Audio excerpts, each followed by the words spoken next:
নমস্কাৰ সকলোকে মৰম আৰু সম্ভাষণ জনাই মোৰ চেনেললৈ স্বাগতম জনালো। আজি এটা ৰেচিপি আগবঢ়াইছো। ৰেচিপিটো মোক বহুত কেজনে অনুৰোধ কৰিছিলে, সেয়েহে আগবঢ়াইছো। আপোনালোকে প্ৰথমবাৰ শেষলৈকে চাব। যদি চাই ভাল পায় প্লিজ লাইক এটা কৰিব, কমেন্ট এটা কৰিব আৰু যিসকলে নতুনকৈ মোৰ চেনেলটি চাই আছে প্লিজ চেনেলটি সাবস্ক্ৰাইব কৰিবলৈ একেবাৰে নাপাহৰিব। আহক তেনেহ'লে অনুৰোধ কৰা ৰেচিপিটো আপোনালোকলৈ আগবঢ়াওঁ। বন্ধু বান্ধৱীসকল, অনুৰোধ কৰা ৰেচিপিটো হৈছে গাহৰি মাংস। ইয়াত আছে মাংস 1 কিলো আৰু আলু আছে 1 কিলো। এয়া পিঁয়াজ সৰু সৰুকৈ কাটি লোৱা, এয়া আদা নহৰু জলকীয়া পিচি লোৱা। অনুৰোধ কৰাৰ বাবে মই গাহৰি মাংস বনাব লৈছোঁ একেবাৰে তেল নিদিয়াকৈ। এয়া চাওক শুকান কেৰাহীত মেৰিনেট কৰি লোৱা মাংসখিনি মই দি দিলোঁ, যোগ কৰিলোঁ। এতিয়া এই হাতাখনৰ সহায়ত সুন্দৰকৈ ভাজি ল'ম। আগতীয়াকৈ মাংস 1 কিলো, আলু 1 কিলো, হালধি নিমখ সানি এঘণ্টামান মই থৈ দিছিলোঁ আৰু তাৰ পাছতহে এতিয়া মই শুকান কেৰাহীটো দিছোঁ, আপোনালোকে নিশ্চয় দেখিলে।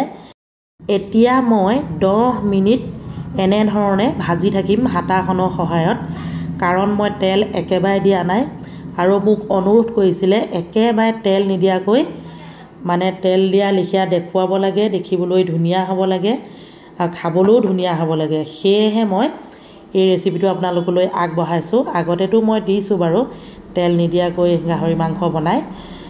যে কি নহওক, অনুৰোধ কৰাৰ বাবে আকৌ এবাৰ দি দিছোঁ। যিসকলে মোক অনুৰোধ কৰিছিলে তেওঁলোকে ভাল পাব।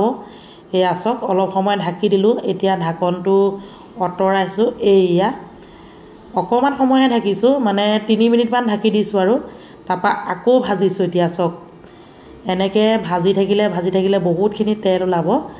10 মিনিটমান ভাজিব লাগিব, তেতিয়াহে খাবলৈ সুন্দৰ হ'ব। এয়া চাওক ভাজি আছোঁ সুন্দৰকৈ, একেবাৰে তেল নিদিয়াকৈ শুকান কেৰাহীত কেনেধৰণে ভাজি আছোঁ।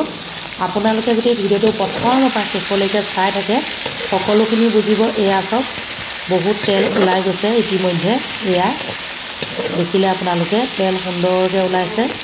সেয়েহে তেল নিদিয়াকৈও ভাজিব পাৰি। এতিয়া মই যোগ কৰিম আদা নহৰু জলকীয়া লগতে পিঁয়াজ সৰু সৰুকৈ কাটি লোৱা, গোটেইখিনি এতিয়াহে মই যোগ কৰিছোঁ। এয়া চাওক প্ৰথমতে কিন্তু মই শুকান কেৰাহীত পিঁয়াজ নাই দিয়া, আপোনালোকে নিশ্চয় লক্ষ্য কৰিলে। এতিয়াহে মই দিছোঁ পিঁয়াজ, আদা নহৰু জলকীয়া, গোটেইখিনি এনেধৰণে দি সুন্দৰকৈ এতিয়া ভাজি ল'ম, কাৰণ কেঁচা গোন্ধটো একেবাৰে নাইকিয়া কৰিব লাগিব। আৰু মাংসত বহু পৰিমাণে তেল ওলাই গ'ল, এতিয়াতো আৰু টেনশ্যনেই নাই, নহয়নে? তেল দিয়া লেখীয়া লাগিছে, হয়নে নহয় বাৰু কওকচোন? কিন্তু মই তেল একেবাৰে দিয়া নাই। আপোনালোকেও এনেকৈ মানে এবাৰ চেষ্টা কৰি চাব পাৰে, খায়ো বহুত ভাল লাগিব, লগতে তেল একেবাৰে দিব নালাগিব আৰু মানে কি ক'ম আৰু বহুত টেষ্টি হয়। এয়া চাওক আৰু ইয়াত পেকেট মছলা একোৱে দিয়া নাই, দেখিছে আপোনালোকে। মই পেকেট মছলা এনেও ব্যৱহাৰ নকৰোঁ, পেকেট মছলা দিয়া নাই। নিমখ হালধি সোৱাদ অনুসৰি দিছোঁ, আদা নহৰু জলকীয়া আৰু পিঁয়াজ। এয়া চাওক।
10 মিনিট উতলোৱা হৈছে প্ৰায়।